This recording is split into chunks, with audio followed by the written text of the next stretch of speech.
Hi friends, welcome back. तो स्वागत है आपका आपकी अपनी क्लास गुरुकुल क्लासेस में।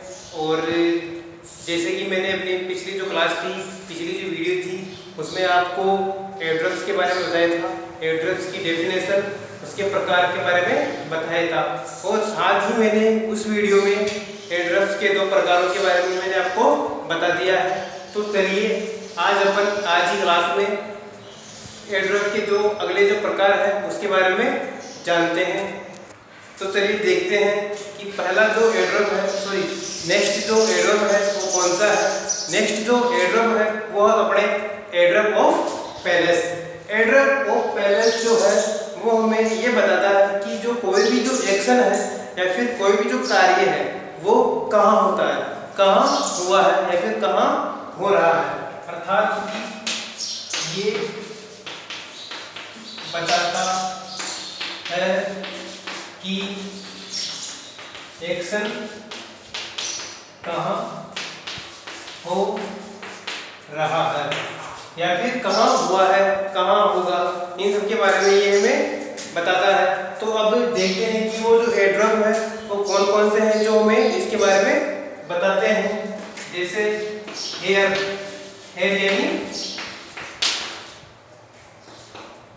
यानी यहाँ, और नेक्स्ट जैसे देयर यानी वहाँ हो गया,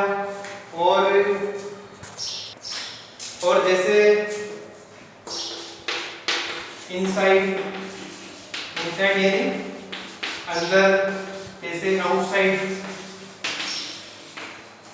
यानी बाहर, आउटसाइड यानी होगा बाहर। और जैसे कि अंडर यानी नीचे, और अप यानी ऊपर। नेक्स्ट है जैसे एवरीवेयर का मतलब हो गया हर जगह, एवरीवेयर का मतलब हो गया हर जगह।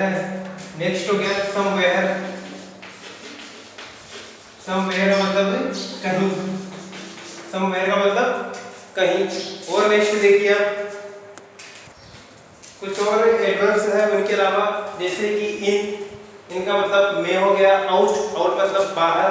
उसके अलावा ईस्टवर्ड यानी पूरब की ओर, वेस्टवर्ड का मतलब हो गया पश्चिम की ओर। और नेक्स्ट है बिहाइंड का मतलब हो गया पीछे। तो इस प्रकार से ये कुछ एडवर्ब होते हैं जो हमें एयरड्रॉप ऑफ पैलेस के बारे में बताते हैं। तो अब इसे अपन एग्जांपल्स के माध्यम से एक बार समझते हैं। तो आइए देखिए कि जो एयरड्रॉप जो पैलेस है उसकी एग्जांपल है वो है पहला, ब्रिंग योर ग्लास हियर, यानी कि तुम्हारा गिलास यहाँ लेकर आओ। तो यहाँ पर जो हियर जो एडवर्ब है वो एडवर्ब ऑफ पैलेस है, वो यहाँ स्थान के बारे में बता रहा है। जैसे कमल इज प्लेइंग देयर, कमल वहाँ खेल रहा है, तो वहाँ जो है वो है अपने एडवर्ब ऑफ पैलेस हो गया। और इट इज सनी आउटसाइड, यानी कि बाहर जो है वो काफी धूप पड़ रही है, ठीक है। तो आउटसाइड का मतलब क्या, बाहर, तो बाहर स्थान के बारे में बता रहा है। और नेक्स्ट है कि एवरीवेयर वाज वेरी क्वाइट, कि जो हर जगह तो बिल्कुल शांत थी, हर जगह बिल्कुल शांत थी। एंड इसमें हर एवरीवेयर जो है वो हमें एयरड्रॉप ऑफ पैलेस के बारे में बताता है। तो इस प्रकार से अपने एयरड्रॉप ऑफ पैलेस जो जगह के बारे में बताता है। अब नेक्स्ट चलते हैं अपन नेक्स्ट एयरड्रॉप में। तो आप देखो कि अगला जो अपना एयरड्रॉप है वो है अपने एयरड्रॉप ऑफ फ्रीक्वेंसी। अर्थात फ्रीक्वेंसी का मतलब होता है आवृत्ति, फ्रीक्वेंसी का मतलब होता है आवृत्ति। ये जो एयरड्रॉप है वो हमें यह बताता है कि कोई जो एक्शन है, कोई जो कार्य है वो कितनी बार हो रहा है या फिर कितनी बार हुआ है या फिर कितनी बार होगा। अर्थात कि ये बताते हैं कि कोई एक्शन कितनी बार हुआ है, कितनी बार हुआ है या कितनी बार होगा, अर्थात हाउ मेनी टाइम्स, हाउ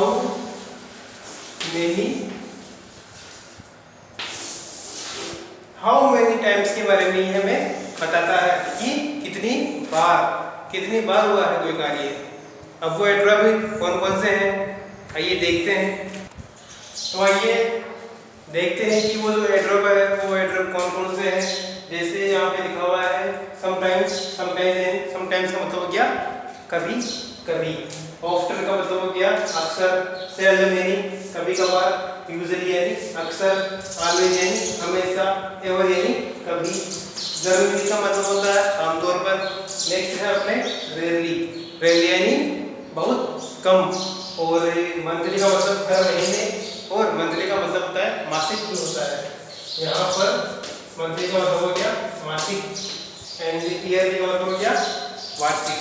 ठीक है, तो ये जो एडवर्ब है वो अपने एडवर्ब ऑफ फ्रीक्वेंसी में आते हैं। अब नेक्स्ट अपने इनके एग्जाम्पल देखते हैं, इनके एग्जाम्पल होंगे। तो आइए देखते हैं कि एडवर्ब ऑफ फ्रीक्वेंसी है उसके एग्जाम्पल कैसे हैं और क्या है। जैसे कि sometimes I go by car, यानी कि कभी कभार मैं कार से जाता हूँ। तो यहाँ पर कभी कभार समय के बारे में बताया गया है। एक और नेक्स्ट जो है C seldom watch TV this days, कि वह उन दिनों अक्सर टीवी देखती थी। तो यहाँ पर सेल्डम जो है वो अपने एडवर्ब ऑफ फ्रीक्वेंसी होगा जो हमें समय के बारे में बताता है। आवर्ती भाई कितनी बार हुआ है, how many times, he always doing something for us, वह हमेशा हमारे लिए कुछ न कुछ करता रहता है। तो यहाँ पर ऑलवेज हो गया frequency, adverb of frequency. Next जैसे I generally have to walk in the evening, अर्थात कि मैं अक्सर कभी कभार आमतौर पर शाम को घूमने जाता हूँ। तो यहाँ पर जो जनरली है वो अपने एडवर्ब ऑफ फ्रीक्वेंसी होगा।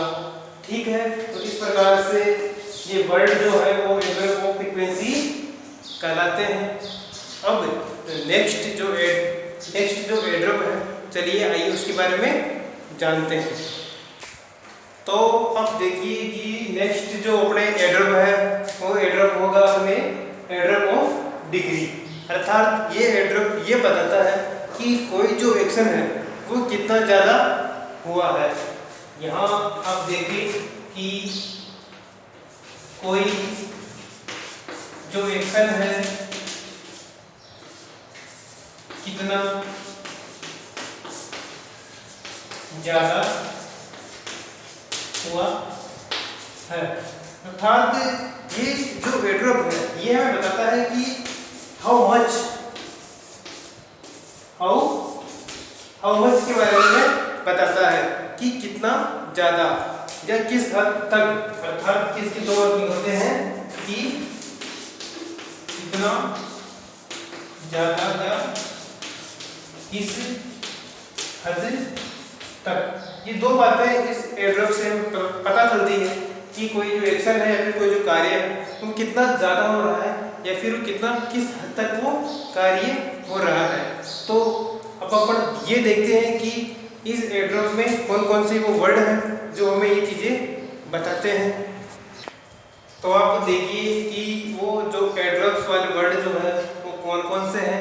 वो है सबसे फर्स्ट में ऑलमोस्ट यानी लगभग, मच यानी ज़्यादा, नियरली यानी तकरीबन, एंड रियली यानी वास्तव में, क्वाइट यानी काफ़ी, ट्रू यानी आवश्यकता से अधिक, और इनफ यानी काफ़ी, लिस्ट यानी कम, एंड बिट यानी थोड़ा, और मोर यानी अधिक। तो ये सभी जो एडवर्ब हैं वो हमें एडवर्ब डिग्री के बारे में बताते हैं। अब वो किस प्रकार से हमें ये बताते हैं वो हम एग्जाम्पल के माध्यम से ही समझेंगे। तो आइए देखिए, तो आगे देखते हैं अपन कि जो एडवर्ब ऑफ जो डिग्री है उसकी एग्जाम्पल क्या है। जैसे द बोतल इज नियरली एम्प्टी, जो बोतल है वो तकरीबन खाली होने वाली है। तो यहाँ पर नियरली जो है वो एडवर्ब ऑफ डिग्री है। नेक्स्ट देखिए ही प्ले क्वाइट वेल, वह काफ़ी अच्छा खेलता है। तो यहाँ पर क्वाइट जो वर्ड आया है वो अपने एड्वर्ब ऑफ डिग्री को शो करता है। And they will eat almost anything, वे लगभग कुछ भी खा सकते हैं। ठीक है, या फिर वो कुछ भी खा लेंगे, वो लगभग कुछ भी खा लेंगे। तो यहाँ पर ऑलमोस्ट जो है अपने एड्वर्ब ऑफ डिग्री हो गया। एंड नेक्स्ट देखो आपकी इट्स ए स्मॉल कार, ये एक छोटी कार है। That doesn't use much fuel, तो इसलिए यह ज़्यादा पेट्रोल नहीं खाएगी। तो मच का मतलब हो गया अधिक, अधिक या ज़्यादा पेट्रोल नहीं खाएगी। तो इस प्रकार से जो एड्वर्ब ऑफ डिग्री है वो हमें एग्जाम्पल के माध्यम से अपन समझ गए हैं, और वो हमें ये बताती है कि कोई जो कार्य है वो कितना हुआ है, कितना अधिक हुआ है। तो ठीक है, इस प्रकार से जो आज अपने जो एड्वर्ब का जो टॉपिक है वो कंप्लीट होता है। और आई होप कि ये आपको समझ में भी आया होगा। एंड अगर कोई डाउट हो तो आप कमेंट्स कर सकते हैं, और इसे प्लीज़ शेयर कीजिए, लाइक और सब्सक्राइब भी कीजिए, करते रहिए। एंड अब तो नेक्स्ट टॉपिक जो होगा वो अपन नेक्स्ट क्लास में पढ़ेंगे। बाय।